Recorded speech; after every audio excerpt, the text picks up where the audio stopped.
Sisiguraduhin ko magugustuhan mo ang gagawin ko.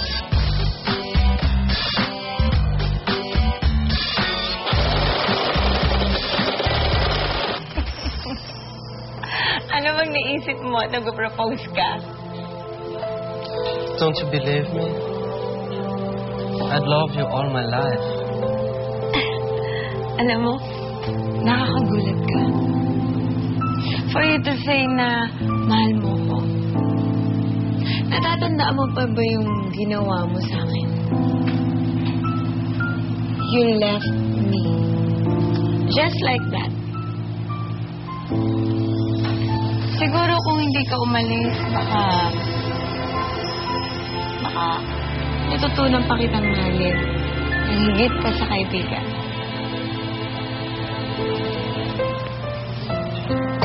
Had you stay, baka nga naging tayo pa.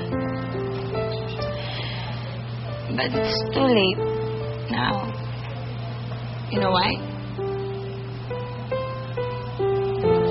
Dahil may iba na ako, mahal.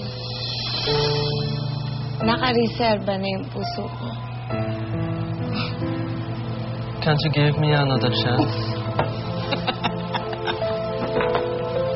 Ano ba ba? Pinapasakit mo talaga yung tiyan mo. Sakit na yung tiyan mo kakatawa. You're drunk. Let's go home na. Hindi. Minsan lang mangyari to sa buhay ko. Yung gantong happy moments. Uminom pa tayo. Waiter! Waiter!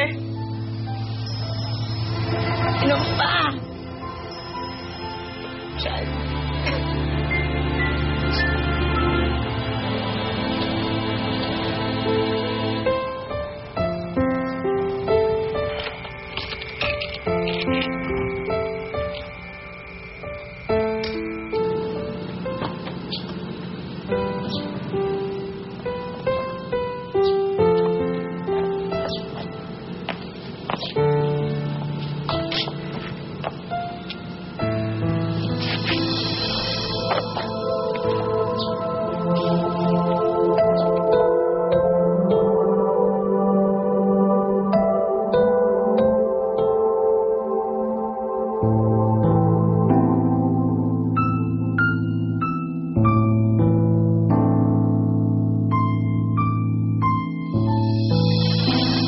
Gusto kitang ipaghanda kasi sobrang proud ako sa'yo.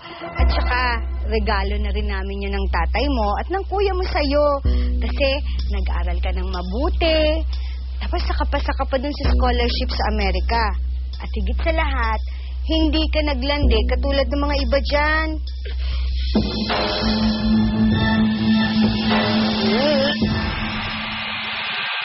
Wow!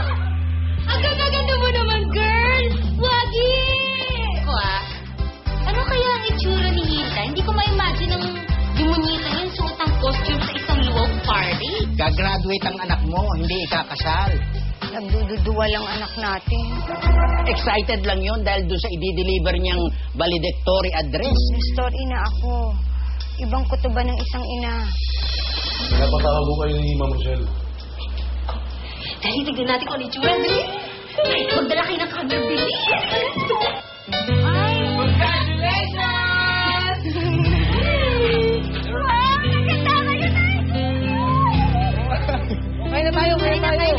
Tsaka bagutom baby. Halika na!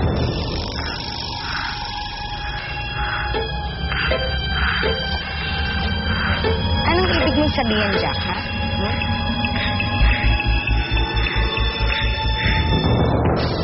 Tumabi ka nga dyan.